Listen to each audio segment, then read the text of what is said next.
నమస్కారం. దూరదర్శన్ వార్తలకు స్వాగతం. నేను లహరి. వార్తల్లో ముందుగా ముఖ్యాంశాలు.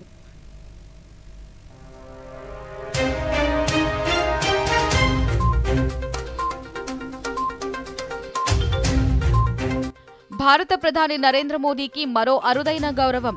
ఇరు దేశాల ద్వైపాక్షిక సంబంధాల బలోపేతానికి చేసిన కృషికి గాను ఆర్డర్ ఆఫ్ ఒమన్తో సత్కారం. ముగిసిన ప్రధాని 3 దేశాల పర్యటన. ఒమన్ నుంచి భారత్కు తిరుగు పయనమైన నరేంద్ర మోదీ. వీబీజీ రామ్జీ బిల్లుకు లోక్సభ ఆమోదం. నూతన ఆలోచనలతో కొత్త ఆవిష్కరణలు చేయవచ్చన్న ముఖ్యమంత్రి చంద్రబాబు నాయుడు. ప్రధాని పరీక్షపై చర్చకు ఇప్పటి వరకు 1 కోటి మందికి పైగా నమోదు. ప్రధాని మన్ కీ బాత్ కార్యక్రమం ఈ నెల 28వ తేదీ ఆదివారం ఉదయం 11 గంటలకు. ఇక వార్తల్లోని వివరాలను చూద్దాం. భారత ప్రధాని నరేంద్ర మోదీకి మరో అరుదైన గౌరవం దక్కింది. ఇరు దేశాల ద్వైపాక్షిక సంబంధాల బలోపేతానికి చేసిన కృషికి గాను ఒమన్ విశిష్ట పౌర పురస్కారమైన ఆర్డర్ ఆఫ్ ఒమన్ను నరేంద్ర మోదీకి ప్రదానం చేశారు. ప్రధాని దార్శనిక నాయకత్వానికి గుర్తింపుగా ఒమన్ సుల్తాన్ హైతమ్ బిన్ తారిక్ మోదీకి ఆర్డర్ ఆఫ్ ఒమన్ పురస్కారాన్ని ప్రదానం చేశారు. ఆర్డర్ ఆఫ్ ఒమన్ అనేది ఒమన్ దేశీయులకు ఇచ్చే అత్యంత విశిష్టమైన పౌర పురస్కారం. ప్రధానమంత్రి ఈ గౌరవాన్ని ఇరు దేశాల మధ్య ఉన్న చిరకాల స్నేహానికి అంకితం చేశారు. భారతదేశంలోని 140 కోట్ల ప్రజలకు ఒమన్ ప్రజలకు మధ్య ఉన్న ఆప్యాయతకు అనురాగానికి చిహ్నంగా అభివర్ణించారు.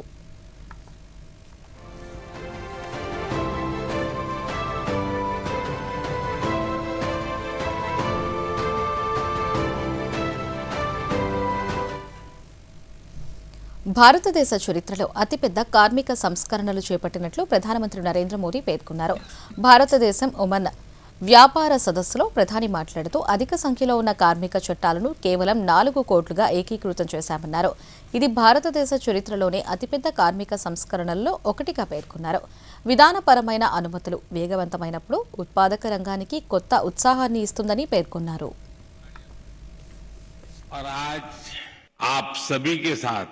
बातचीत करने का अवसर मिल रहा है. इस बिजनेस समिट के लिए आपकी गर्मजोशी मेरा भी उत्साह बढ़ा रही है. आज की यह समिट भारत ओमान पार्टनरशिप को नई दिशा देगी, नई गति देगी और नई बुलंदियों तक पहुंचने में मदद करेगी. और इसमें आप सभी का बहुत बड़ा रोल है. फ्रेंड्स, आप भारत और ओमान के बिजनेस हमारे ट्रेड को रिप्रेजेंट करते हैं. आप उस विरासत के वारिस हैं जिसका सदियों का एक समृद्ध इतिहास रहा है. सभ्यता के आरंभ से ही हमारे पूर्वज एक दूसरे के साथ मैरीटाइम ट्रेड कर रहे थे. अक्सर कहा जाता है कि समंदर के 2 किनारे बहुत दूर होते हैं, लेकिन मांडवी और मस्कत के बीच अरब सागर एक मजबूत ब्रिज बना है. एक ऐसा ब्रिज जिसने हमारे रिश्तों को मजबूत किया, कल्चर और इकोनॉमी को ताकत दी. आज हम विश्वास के साथ कह सकते हैं कि समंदर की लहरें बदलती हैं, मौसम बदलते हैं, लेकिन भारत ओमान की दोस्ती हर मौसम में और मजबूत होती है. ప్రధానమంత్రి నరేంద్ర మోదీ సుల్తాన్ హైతమ్ బిన్ తారిక్ అల్ సైద్ సమక్షంలో భారత్ ఒమన్ సమగ్ర ఆర్థిక భాగస్వామ్య ఒప్పందంపై ఈరోజు సంతకాలు చేశారు. అంతకుముందు ఇరు దేశాధినేతలు శతాబ్ద కాలం నాటి సాన్నిహిత్య సంబంధాలను మరింత బలోపేతం చేయడానికి ఉన్న పరస్పర అంశాలపై చర్చించారు.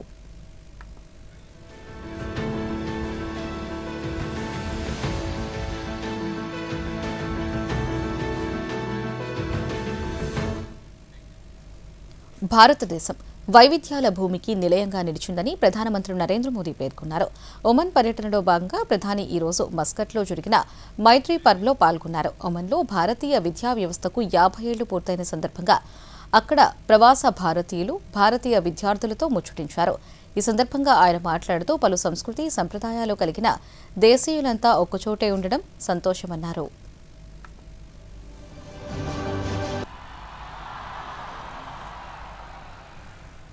साथियों, मैं मेरे सामने एक मिनी इंडिया देख रहा हूं। मुझे लगता है यहाँ बहुत सारे मलयाली भी हैं। सुखमाणो, और सिर्फ मलयालम नहीं, यहाँ तमिल, तेलुगु, कन्नड़ा और गुजराती बोलने वाले। साथियों, भारत में हमारी डाइवर्सिटी हमारी संस्कृति का मजबूत आधार है। हमारे लिए हर दिन एक नया रंग लेकर के आता है, हर मौसम एक नया उत्सव बन जाता है, हर परंपरा एक नई सोच के साथ आती है।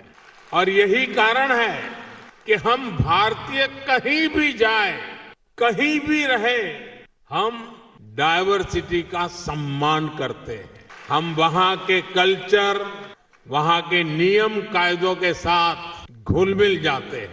ओमान में भी मैं आज यही होते हुए अपने आंखों के सामने 3 దేశాల పర్యటన ముగించుకున్న ప్రధానమంత్రి నరేంద్ర మోదీ భారత్కు తిరుగు పయనమయ్యారు. ప్రధాని తొలుత జోర్డాన్, అనంతరం ఇథియోపియాలో పర్యటించి చివరిగా ఒమన్లో పర్యటించారు. ఒమన్ పర్యటన అనంతరం ఒమన్ సుల్తాన్ హైతమ్ బిన్ తారిక్ ప్రధాని నరేంద్ర మోదీకి వీడ్కోలు పలికారు.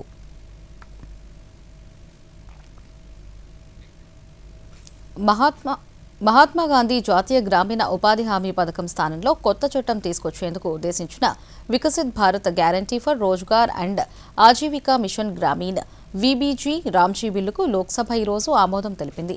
ఈ బిల్లుపై చర్చ సందర్భంగా విపక్షాలు ఆందోళనలు చేపట్టగా నినాదాల మధ్య బిల్లుకు ఆమోదం లభించింది. దీనివల్ల 100 రోజుల పని దినాలు 125 రోజులకు పెరుగుతాయి. खंड एक अधिनियम शुद्ध उद्देशिका और विधेयक का पूरा नाम विधेयकांग बने। जो सदस्य के पक्ष में हाँ गए, जो सदस्य विरोध में ना गए, मेरे विचार में निर्णय हाँ वालों के पक्ष में, हाँ वालों के पक्ष में खंड एक अधिनियम शुद्ध उद्देशिका विधेयक का पूरा नाम बने। मंत्री जी प्रस्ताव करें कि विधेयक को पारित किया जाए।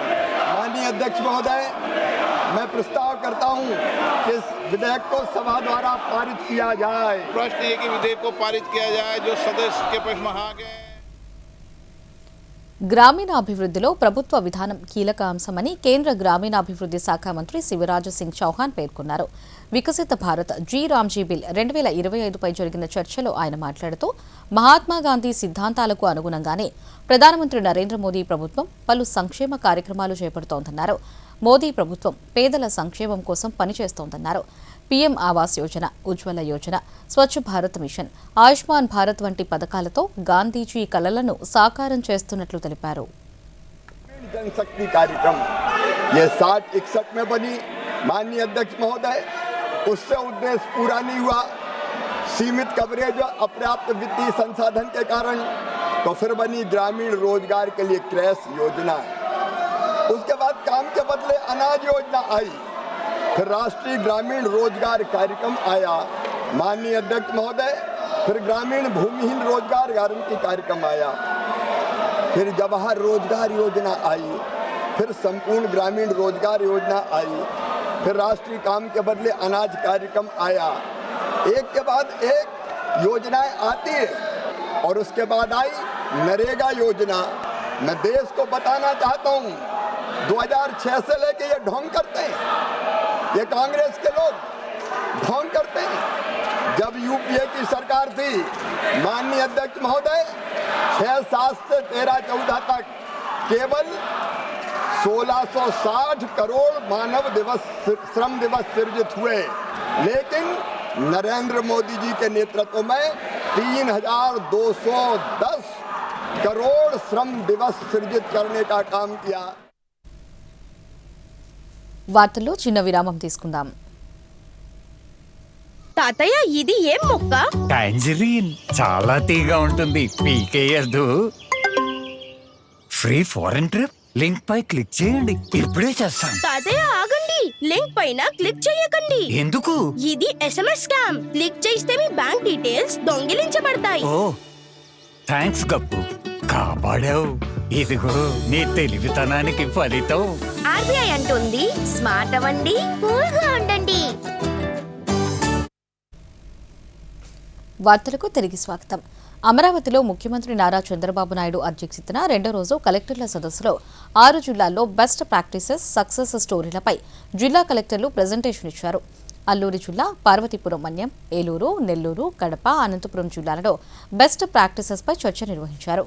స్వర్ణాంధ్ర 2047 10 సూత్రాల అమలుపై కలెక్టర్ల సదస్సులో చర్చించారు. ఈ సందర్భంగా ముఖ్యమంత్రి మాట్లాడుతూ నూతన ఆలోచనలతో కొత్త ఆవిష్కరణలు చేయవచ్చని, ఖర్చు పెట్టే ప్రతి రూపాయికి చక్కని ఫలితం ఉండాలని పేర్కొన్నారు. అరెస్టులు చేశాం, కంట్రోల్ అయిపోయింది అనుకుంటున్నాం. వాళ్ళు మళ్ళీ డెస్ట్రెస్తో ఏదో ఒక విధంగా మళ్ళీ ఆ పని చేసే పరిస్థితికి వస్తున్నారు. వాళ్ళని కంట్రోల్ చేయడమే కాకుండా మార్పు తీసుకోవడానికి this is the best way. I really appreciate you. You started with 226 all collectors. ID free districts announce చేయడమే కాకుండా ఐడెంటిఫై ది ఎగ్జిస్టింగ్ విక్టిమ్స్ అనగానే వాళ్ళు ఎవరన్నా కావచ్చు. ఆ ఫ్యామిలీస్ని తీసుకొని అక్యూజ్డ్ ఎవరైతే ఉంటారో వాళ్ళందరూ ఆ అలవాట్లు ఉండే వాళ్ళు తీసుకొని అక్కడి నుంచి మొత్తం ఫస్ట్ ఫేజ్ ఇది స్టార్ట్ చేయండి. రెండోది, చాలామంది ఈరోజు ఎక్సైజ్ డిపార్ట్మెంట్ కూడా వర్కౌట్ చేయాలి. డ్రగ్స్కి అడిక్ట్ అయ్యారు. These another biggest problem. నా ఈ 2 ప్రోగ్రామ్స్ కూడా మళ్ళీ నార్మల్స్ తేవడమే కాకుండా ముందుకు తీసుకుపోవడానికి వీఆర్ స్పెండింగ్ సమ్ మనీ. ఎప్పుడు కూడా స్ఫూర్తి నింపే విధంగా, ఫలితాలు వచ్చే విధంగా మీరు పనిచేస్తే ఆటోమేటిక్గా వస్తుంది. నేను ఎక్సైజ్ డిపార్ట్మెంట్ని చెప్తున్నా, మీరు కూడా ఒకసారి అందరితో కోఆర్డినేట్ చేసుకొని ఈ 2 కూడా బెస్ట్ ప్రాక్టీస్. తాత్విక విశ్లేషకులు, విలువలు పంచిన మహనీయులు, విజ్ఞాన దార్శనికులు ఆచార్య కొత్త సచ్చిదానందమూర్తి సందేశాలు, రచనలు నేటి తరానికి స్ఫూర్తిదాయకమని ఒడిశా రాష్ట్ర గవర్నర్ డాక్టర్ కంభంపాటి హరిబాబు కొనియాడారు. శ్రీకాకుళం జిల్లా ఎచ్చెర్లలోని డాక్టర్ బిఆర్ అంబేద్కర్ విశ్వవిద్యాలయంలో నిర్వహిస్తున్న 2 రోజుల జాతీయ సెమినార్ను ఆయన ప్రారంభించారు. ఈ సందర్భంగా ఆయన మాట్లాడుతూ 2020 నూతన విద్యా విధానంలో పొందుపరిచిన జాతీయ విజ్ఞాన వ్యవస్థ విశిష్టతను ఆచార్య సచ్చిదానందమూర్తి దశాబ్దాల క్రితమే ప్రస్తావించారని కొనియాడారు.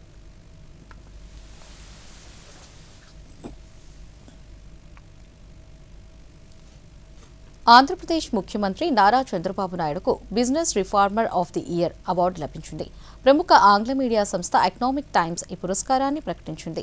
ఎకనామిక్ టైమ్స్ అవార్డుపై కలెక్టర్ల సదస్సులో ముఖ్యమంత్రి చంద్రబాబు నాయుడు స్పందించారు.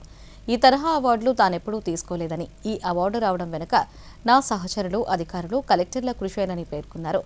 ఈజ్ ఆఫ్ డూయింగ్ బిజినెస్ విషయంలో గతంలో గుజరాత్ మొదటి స్థానంలో నిలిచిందని, ఆ తర్వాత ప్రతి ఏడాది ఆంధ్రప్రదేశ్ అగ్రస్థానంలో నిలిచిందన్నారు. అయితే ఈ 18 monthsలో ఈరోజు కొంతమంది రికగ్నైజ్. జనరల్గా నేను ఈ అవార్డ్స్ ఎప్పుడు తీసుకోలేదు. కొన్ని ఫారిన్ యూనివర్సిటీస్ కూడా PhD ఇస్తూ ఉంటే, ఆనరీ డాక్టరేట్ ఇస్తూ ఉంటే నేను పొలైట్గానే రిఫ్యూజ్ చేశాను. ఎంటైర్ క్రెడిట్ గోస్ టు నా కొలీగ్స్, ఇద్దరు కలెక్టరేట్లు కానీ, మీరు కలెక్టర్స్ కానీ, హెడ్ ఆఫ్ డిపార్ట్మెంట్స్ కానీ, ఈ పక్కండే ministers and senior secretaries including chief secretary. ఒకప్పుడు ఈజ్ ఆఫ్ డూయింగ్ బిజినెస్లో 14-19 ఫస్ట్ టైం సెకండ్ వచ్చాం. Gujarat was ahead of us. Then 2వ సంవత్సరం నుంచి మనం నెంబర్ 1 వచ్చాం. 4 ఏళ్ళు మనమే నెంబర్ 1 వచ్చాం. ఈజ్ ఆఫ్ డూయింగ్ బిజినెస్ జడ్జిమెంట్లో కూడా వాళ్ళు మార్చారు ప్రొసీజర్స్. ఎవ్రీ ఇయర్ ఒకే, ఇప్పుడైతే కలెక్టర్స్ కాన్ఫరెన్స్లో ప్రొసీజర్స్ మారుస్తున్నాము, అట్లా వాళ్ళు కూడా మార్చి మళ్ళీ ఇండస్ట్రియలిస్టులు అడిగారు. అవన్నీ ఎవరిని అడిగినా కూడా మళ్ళీ దాన్ని అడాప్ట్ చేసుకొని మళ్ళీ మనం ఈజ్ ఆఫ్ డూయింగ్. నేటి ఆధునిక యుగంలో నైపుణ్యాభివృద్ధి ఎంతో అవసరమని భారత పూర్వ ఉపరాష్ట్రపతి ఎం వెంకయ్యనాయుడు తెలిపారు. గత 3 రోజులుగా జరుగుతున్న గుడివాడలో ఏఎన్ఆర్ కళాశాల వజ్రోత్సవ వేడుకల ముగింపు కార్యక్రమంలో వెంకయ్యనాయుడు మాట్లాడుతూ ప్రజలు సాంకేతిక పరిజ్ఞానాన్ని సద్వినియోగం చేసుకుంటూనే మన పద్ధతులు, సంప్రదాయాల వైపు పయనించాలన్నారు.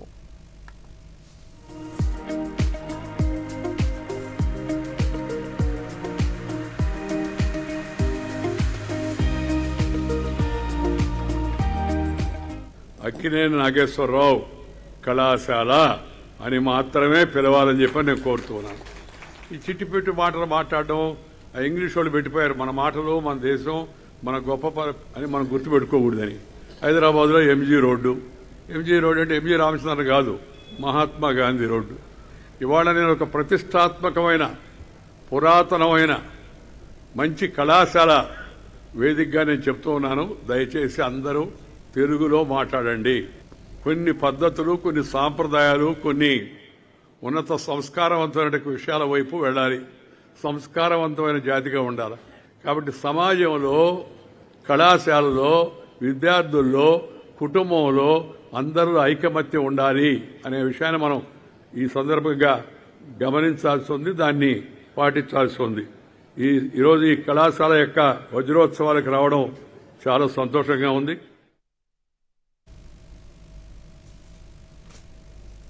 రాష్ట్రంలో మెడికల్ కళాశాలల ప్రైవేటీకరణ అంశాన్ని గవర్నర్ దృష్టికి తీసుకువెళ్లినట్లు వైఎస్ఆర్సీపీ అధినేత మాజీ ముఖ్యమంత్రి వైఎస్ జగన్మోహన్ రెడ్డి పేర్కొన్నారు. మెడికల్ కాలేజీల ప్రైవేటీకరణకు వ్యతిరేకంగా సేకరించిన 1 కోటి సంతకాల సేకరణ ప్రతులను ఈరోజు విజయవాడలోని లోక్ భవన్లో గవర్నర్ అబ్దుల్ నజీర్కు అందించారు. అనంతరం లోక్ భవన్ వద్ద వైఎస్ జగన్మోహన్ రెడ్డి మీడియాతో మాట్లాడుతూ మెడికల్ కళాశాలల ప్రైవేటీకరణ చేస్తే జరిగే నష్టాల్ని గవర్నర్కు వివరించినట్లు తెలిపారు. ప్రభుత్వ ఆధీనంలోనే వైద్య విద్యను అందించాలని పేర్కొన్నారు. ప్రతి పట్టణంలోనూ ప్రతి వార్డులోనూ ఈ రచ్చబండ కార్యక్రమం ద్వారా సంతకాల సేకరణ జరిగింది. నవంబర్ 12వ తారీఖున నియోజకవర్గ కేంద్రాలలో నిర్వహించిన భారీ ర్యాలీలు, తద్వారా నియోజకవర్గ స్థాయిలో ఇంకా ప్రజలను దీనిలో భాగంగా చైతన్యవంతులను చేస్తూ అడుగులు ముందుకు పడ్డాం. సేకరించిన సంతకాలను మళ్ళీ జిల్లా కేంద్రాల నుంచి ఇక్కడికి పంపించడం జరిగింది. ఈరోజు మళ్ళీ ఇక్కడి నుంచి గవర్నర్ గారి దగ్గరికి ఈ సంతకాలన్నీ కూడా తీసుకొచ్చి ప్రజల మనోభావాలను, ప్రజల నిరసనను ఆధారాలతో సహా గవర్నర్ గారికి చూపించి ఎక్స్ప్లెయిన్ చేయడం జరిగింది. ఈరోజు నేను మీ అందరి ద్వారా ఈ రాష్ట్ర ప్రభుత్వాన్ని గట్టిగా డిమాండ్ కూడా చేస్తా ఉన్నాను. అసలు ఒక మెడికల్ కాలేజ్ అన్నది అందరం కూడా రాష్ట్ర ప్రజలుగా ఉన్న ప్రతి ఒక్కరం కూడా అందరం కూడా ఆలోచన చేయాలి. మనం తీసుకునే నిర్ణయాలు భవిష్యత్ తరాలను మనం తీసుకునే నిర్ణయాల వల్ల భవిష్యత్ తరాలకు దాని మీద ఇంపాక్ట్ పడుతుంది. మనం తీసుకునే ప్రతి నిర్ణయం కూడా, లీడర్లుగా మనం తీసుకునే ప్రతి నిర్ణయం కూడా ఆలోచన చేసి ఆకాంక్షిత మండలాల అభివృద్ధికి అధికారులు కృషి చేయాలని కేంద్ర ప్రభుత్వ ప్రభారీ అధికారి శ్రీనివాసరావు వీరగంధం తెలిపారు. ప్రకాశం జిల్లాలోని ఎర్రగొండపాలెం ఆకాంక్షిత మండలంలో జరుగుతున్న అభివృద్ధి పనులను ఈరోజు ఆయన పరిశీలించారు. కేంద్ర ప్రభుత్వం అమలు చేస్తున్న ఆకాంక్షిత మండలాల అభివృద్ధి కార్యక్రమంలో భాగంగా మండలాలలో జరుగుతున్న అభివృద్ధి పనుల పర్యవేక్షణకు ప్రత్యేకంగా ప్రభారీ అధికారులను నియమించింది.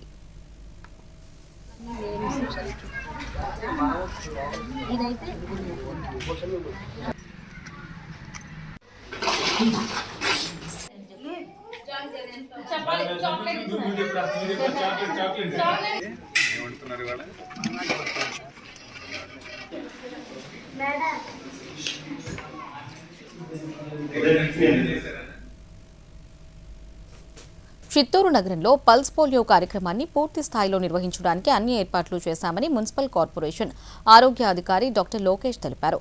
చిత్తూరు నగర పరిధిలోని 19,000 మందికి పైగా చిన్నారులకు పల్స్ పోలియో చుక్కలు వేయనున్నట్లు ఆయన తెలిపారు. ఈ మేరకు 450 మంది ఆరోగ్య సిబ్బందికి శిక్షణ ఇచ్చినట్లు తెలిపారు. జనసంచార ప్రాంతాలలో మొబైల్ టీమ్స్ ఏర్పాటు చేశామని, వలస కూలీలు, సంచార జాతుల వారి పిల్లల కోసం ప్రత్యేక ఏర్పాట్లు చేశామన్నారు.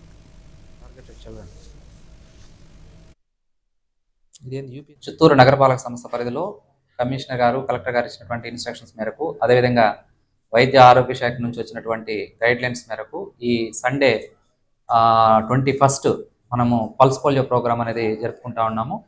దాంట్లో భాగంగా మనకు చిత్తూరు నగరపాలక సంస్థ పరిధిలో 50 డివిజన్స్లో కూడా దాదాపు 19,583 మంది 0 to 5 years చిల్డ్రన్స్ సంబంధించి ఉన్నారు, ఐడెంటిఫై చేయడం జరిగింది. సో వాళ్ళందరికీ కూడా మనం దాదాపు 120 పోలియో బూత్లు అనేటటువంటిది మనము ఏర్పాటు చేసుకోవడం, అదేవిధంగా వాటిని మానిటర్ చేసుకోవడం కోసం అని చెప్పి 12 మంది రూట్ ఆఫీసర్స్ని, అదేవిధంగా దాదాపు 450 మంది వ్యాక్సినేటర్స్ని కూడా ఈరోజు ఐడెంటిఫై చేసి వాళ్ళకందరికీ కూడా డ్యూటీస్ అలాట్ చేసి ట్రైనింగ్ ఇవ్వడం జరిగింది. సో ఇందులో భాగంగా 21వ తారీఖున మనం ఈ 120 బూత్స్తో పాటుగా 5 మొబైల్ టీమ్స్ కూడా పెడతా ఉన్నాము. వార్తల్లో మరో విరామం తీసుకుందాం. కరెంట్ బిల్, కిరాణం, స్కూల్ ఫీజ్ అన్నీ అయిపోయాయి. బడ్జెట్ రెడీ అయిందా? 5,000 మిగిలాయి. కొత్త చీర తీసుకుంటావా? వద్దు, పోయిన నెలలోనే కదా తీసుకున్నాను. ఇంకోటి వద్దు. ముందుగా బడ్జెట్ వేసుకోండి. చిన్న చిన్న పొదుపులని బ్యాంక్ లో సేవ్ చేసుకోండి. ఇక డబ్బు పెరుగుతుంటే చూస్తూ మురిసిపోండి. చెప్పవులే. ఇక వెళ్ళమ్మా. ఆర్బీఐ అంటోంది, పొదుపు చేసే వనిత సాధిస్తుంది ఘనత. వార్తలకు తిరిగి స్వాగతం. ఒకప్పుడు తెర వెనుక ఎన్నో సందేశాలను ఇస్తూ అందరినీ ఆకట్టుకున్న బంగారక్క, కేతిగాడు, జుట్టుపోలిగాడు, అల్లాటప్పగాడు రూపం మార్చేసుకున్నారు. ఆనాటి తోలుబొమ్మలు నేడు ఆధునిక యుగంలో కొత్త రూపు సంతరించుకుని అలంకరణ వస్తువులుగా ప్రజలను అలరిస్తున్నాయి. శ్రీకృష్ణ చరిత్ర, విశ్వరూప, హనుమ ఘట్టాల చిత్రీకరణకు కేంద్ర ప్రభుత్వం ఉత్తమ కళాకారులకు అందించే శిల్పగురు అవార్డుకు ఈ ఏడాది శివమ్మను ఎంపిక చేసింది. దక్షిణ భారతదేశంలో ఈ పురస్కారానికి ఎంపికైన ఏకైక మహిళ ఆమె. ఆంధ్రప్రదేశ్ రాష్ట్రంలోని శ్రీ సత్యసాయి జిల్లా ధర్మవరం మండలం నిమ్మలకుంట గ్రామానికి చెందిన డి శివమ్మ. ఆ విశేషాలను ఈ స్టోరీలో చూద్దాం. తోలుబొమ్మల తయారీ శివమ్మ కుటుంబ వృత్తి. తాత ముత్తాతల కాలం నాటి నుండి వారికి ఈ కళపై పట్టు ఉండడంతో మారుతున్న హంగులకు తగ్గట్లు పోటీ ప్రపంచానికి ధీటుగా వైవిధ్యమైన బొమ్మలను చిత్రీకరిస్తున్నారు. వీరి చేతిలో రూపుదిద్దుకున్న ల్యాంప్ సెట్లు, పెయింటింగ్స్, డోర్ హ్యాంగర్స్, రామాయణ ఘట్టాలు, సుందరకాండ, శ్రీకృష్ణ లీలలు, విశ్వరూప హనుమల ఘట్టాలు ఎంతో ప్రాచుర్యం పొందాయి. ఈమె తయారు చేస్తున్న తోలుబొమ్మలు ఆంధ్రప్రదేశ్, తమిళనాడు, మహారాష్ట్ర, తెలంగాణ, కర్ణాటక, మధ్యప్రదేశ్ రాష్ట్రాలతో పాటు విదేశాలకు కూడా ఎగుమతవుతున్నాయి. ఈ కళ తనతో అంతరించిపోకుండా 4 తరాల పాటు కొనసాగాలని ఆమె ఆకాంక్ష. అందుకోసం కొత్త తరానికి శిక్షణ ఇస్తోంది. గ్రామీణ మహిళలకు ఉపాధిని కల్పిస్తోంది. శివమ్మ తన 3 కొడుకులను ఎంతో కష్టపడి పెంచి పెద్ద చేసింది. వారందరినీ తోలుబొమ్మలాట ప్రదర్శనలోనే కాక తోలుబొమ్మల తయారీలోనూ ప్రావీణ్యం సాధించే విధంగా తీర్చిదిద్దారు. వీరు కూడా తోలుబొమ్మల తయారీలో అంతర్జాతీయ ఖ్యాతి గడించారు. ఈ అవార్డు అందుకోవడం ఎంతో సంతోషంగా ఉందని, కేంద్ర, రాష్ట్ర ప్రభుత్వాలు కళలను ప్రోత్సహించడం ఎంతో సంతోషంగా ఉందని తెలిపారు. నాకు 2019లో నేషనల్ అవార్డు ఉంది. ఇప్పుడు 2023లో శిల్పగురు అవార్డు వచ్చింది. అలాగే నేను కూడా ఇక్కడ ఒక 15 మందికి కానీ 20 మందికి కానీ పని ఇస్తూ ఉంటాను. మాకు ఇది అవార్డు వచ్చిన దానికి చాలా సంతోషంగా ఉంది. చాలా చాలా సంతోషంగా ఉంది. ఇది మాకు మా సరుకు మేము అమ్ముకొని ఒక 10 రూపాయలు సంపాదించుకొని మా పిల్లలు పోషించుకుంటే అవకాశం మాకు ఇస్తే మేము కూడా ధన్యవాదాలు చెప్పుకుంటూ రాష్ట్ర ప్రభుత్వానికి. ఎంతో మంది శివమ్మ వద్ద తోలుపై చిత్రాలను గీయడం, బొమ్మలను తయారు చేయడం నేర్చుకున్నారు. కొందరు ప్రభుత్వం ఇచ్చే రుణాలను ఉపయోగించుకుని ఇంటి వద్దే కుటీర పరిశ్రమలు ఏర్పాటు చేసి బొమ్మలను దేశ విదేశాలకు ఎగుమతి చేస్తూ జీవనం కొనసాగిస్తున్నారు. మరికొందరు ఆమె వద్ద పనిచేస్తూ తమ కుటుంబాలను పోషించుకుంటున్నారు. ఈ తోలుబొమ్మలాట చూడటం వల్ల రామాయణం, మహాభారతం గురించి తెలుసుకుంటారు. ఈ రామాయణం ఎలా ఉంటుంది, మహాభారతం ఎలా జరిగింది అనేది తోలుబొమ్మలాటలో ఈ కళ్ళకు కట్టినట్లు చూపిస్తారు. కళను ప్రభుత్వం బాగా గుర్తించి ఈ తోలుబొమ్మలాటలు మాకు ఎగ్జిబిషన్లు కానీ మార్కెటింగ్ సౌకర్యాన్ని కల్పించి ఇంకా అవార్డులు కానీ ఇలాంటివి ఇచ్చి ప్రోత్సహించాలని ప్రభుత్వాన్ని కోరుతున్నాం. అంతరించిపోతున్న కళలకు ఊపిరిపోస్తూ అందరికీ ఆదర్శంగా నిలుస్తున్నారు శివమ్మ. పశ్చిమ గోదావరి జిల్లా భీమవరం పట్టణంలో వేంచేసి ఉన్న ప్రజల ఆరాధ్య దైవం శ్రీ మావుళ్లమ్మ అమ్మవారి మూల విరాట దర్శనాలను ఈ రోజు నుండి డిసెంబర్ 28 వరకు నిలుపుదల చేస్తున్నట్టు దేవస్థానం ప్రధాన అర్చకులు బ్రహ్మశ్రీ మద్దిరాల మల్లికార్జున శర్మ తెలిపారు. సంక్రాంతి మహోత్సవాల సందర్భంగా గర్భాలయంలో శుద్ధి కార్యక్రమాలు నిర్వహిస్తున్నట్లు పేర్కొన్నారు. ఈ నెల 29 ఉదయం 10:30 కళాన్యాసం జరిపి అమ్మవారి మూల విరాట పునః దర్శనం జరుగుతుందన్నారు. శ్రీ అమ్మవారి ప్రదక్షిణ మండపంలో గర్భాలయం వెనుక పూజలు యథావిధిగా జరుగుతాయని ఆలయ సహాయ కమిషనర్ బుద్ధ మహాలక్ష్మి నకేష్ పేర్కొన్నారు.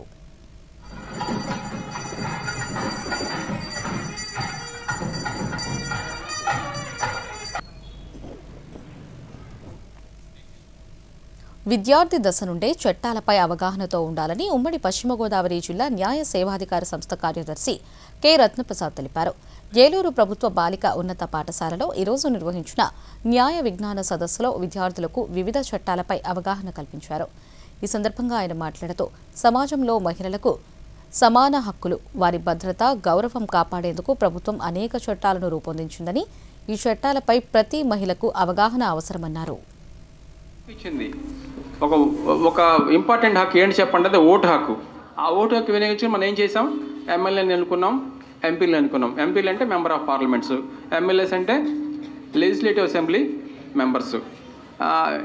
ఇది ఎమ్మెల్యేలు ఎక్కడ ఉంటారు, ఎక్కడ కూర్చొని పనిచేస్తారు? అసెంబ్లీ. Very good.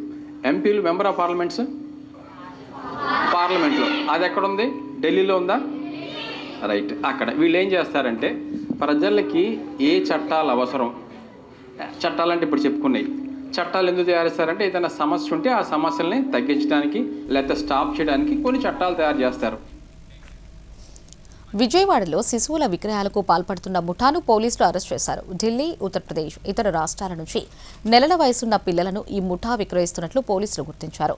ఈ ఘటనపై ఎన్టీఆర్ జిల్లా పోలీస్ కమిషనర్ రాజశేఖర్ బాబు మాట్లాడుతూ శిశువులను విక్రయించే ముఠా నుంచి 5 శిశువులను రక్షించినట్లు తెలిపారు. టాస్క్ ఫోర్స్ పోలీసులు జాయింట్ ఆపరేషన్తో ఈ ముఠాను అరెస్టు చేశామన్నారు. మార్చి 1వ తారీఖున 2020 సంవత్సరంలో అక్రమంగా పిల్లల్ని విక్రయిస్తున్న ముఠాని మనం అరెస్ట్ చేయడం జరిగింది. ఆ కేసులో 6 మంది చిన్న బిడ్డల్ని మనము రికవర్ చేశాము. రికవర్ చేసి అందులో చాలామందిని మనము అరెస్ట్ చేయడం జరిగింది. అరెస్ట్ చేసి వాళ్ళని జైలుకి పంపించడం జరిగింది.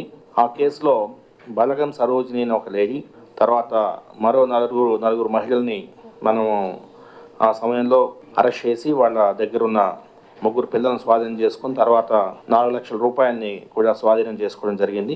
ఆ తర్వాత మళ్ళీ ఇంకొక 3 పిల్లల్ని రికవర్ చేయడం జరిగింది. అంటే మొత్తం 6 మంది. బాల్య వివాహాల నిర్మూలనకు ప్రతి ఒక్కరూ కృషి చేయాలని కృష్ణా జిల్లా న్యాయ సేవాధికార సంస్థ కార్యదర్శి senior civil judge KV Ramakrishnaiah పేర్కొన్నారు. జిల్లా పరిధిలోని గ్రామీణ ప్రాంతాలలో బాల్య వివాహాల నిర్మూలనకు పారాలీగల్ వాలంటీర్లకు ఆయన పలు సూచనలు చేశారు. జాతీయ సేవాధికార సంస్థ ప్రజలకు పలు విషయాలపై అవగాహన కల్పిస్తుందని, న్యాయ సేవలు అందించడానికి టోల్ ఫ్రీ నెంబర్లను అందుబాటులో ఉంచినట్లు తెలిపారు. పిల్లలకు సంబంధించినంత వరకు ఇటీవల దేశవ్యాప్తంగా ప్రత్యేకంగా మన జిల్లా రూరల్ ఏరియాస్లో బాల్య వివాహాలు ఎక్కువగా జరుగుతున్నట్లు మా దృష్టికి వస్తోంది. కాబట్టి దాన్ని నివారించడానికి, దాని పట్ల ప్రజల్లో అవగాహన కల్పించడానికి మేము మా పారాలీగల్ వాలంటీర్స్ ద్వారా అనేక సభల ద్వారా మా న్యాయవాదుల ప్రధానమంత్రి నరేంద్ర మోదీ తన మనసులోని భావాలను దేశ ప్రజలతో పంచుకునే మన్ కీ బాత్ కార్యక్రమం 129వ సంచిక ఈ నెల 28వ తేదీ ఆదివారం ఉదయం 11 గంటలకు ప్రసారమవుతుంది. ప్రజలు తమ అభిప్రాయాలను నమో యాప్ ద్వారా కానీ, స్వర సందేశాలను అయితే 1800117800 నెంబర్కు ఈ నెల 26వ తేదీలోగా పంపవచ్చు. అలాగే www.mygov.in వెబ్సైట్ ద్వారా కానీ 1922 నెంబర్కు మిస్డ్ కాల్ ఇవ్వడం ద్వారా తిరిగి మన మొబైల్కు వచ్చే సంక్షిప్త సందేశంలోని లింక్ ద్వారా కూడా అభిప్రాయాలను తెలియజేయవచ్చు. ఆకాశవాణి సమన్వయంతో దూరదర్శన్ ఛానళ్లు మన్ కీ బాత్ కార్యక్రమాన్ని ప్రసారం చేస్తాయి. ఈ కార్యక్రమ తెలుగు అనువాదం వెనువెంటనే దూరదర్శన్ సప్తగిరిలో ప్రసారమవుతుంది.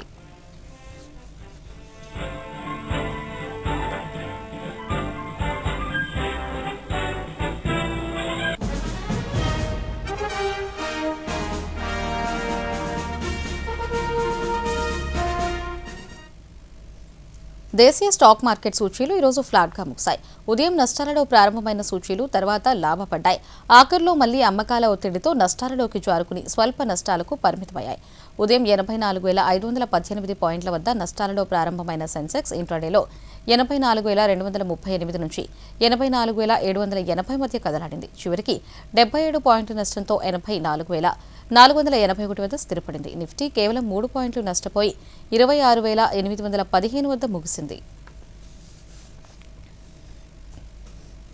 విద్యార్థుల్లో పరీక్షల పట్ల భయాన్ని తొలగించి వారిని పరీక్షలకు సన్నద్ధం చేసేలా ప్రధానమంత్రి నరేంద్ర మోదీ ఏటా నిర్వహించే పరీక్షా పే చర్చా కార్యక్రమం 2026 కోసం విద్యార్థులు, ఉపాధ్యాయులు, తల్లిదండ్రులు నమోదు ప్రక్రియ కొనసాగుతోంది. ఇప్పటి వరకు మొత్తం 1,40,52 మంది తమ పేరు నమోదు చేసుకున్నారు. ఇందులో 6 నుంచి 12వ తరగతి వరకు చదివే విద్యార్థులు 94,05,245 మంది విద్యార్థులు నమోదు చేసుకున్నారు. ఇక 6,48,639 మంది ఉపాధ్యాయులు, 86,168 మంది తల్లిదండ్రులు నమోదు చేసుకున్నారు. వచ్చే నెల జనవరి 11 వరకు నమోదు చేసుకోవచ్చు. ఈ వార్తలు ఇంతటితో సమాప్తం. నమస్కారం.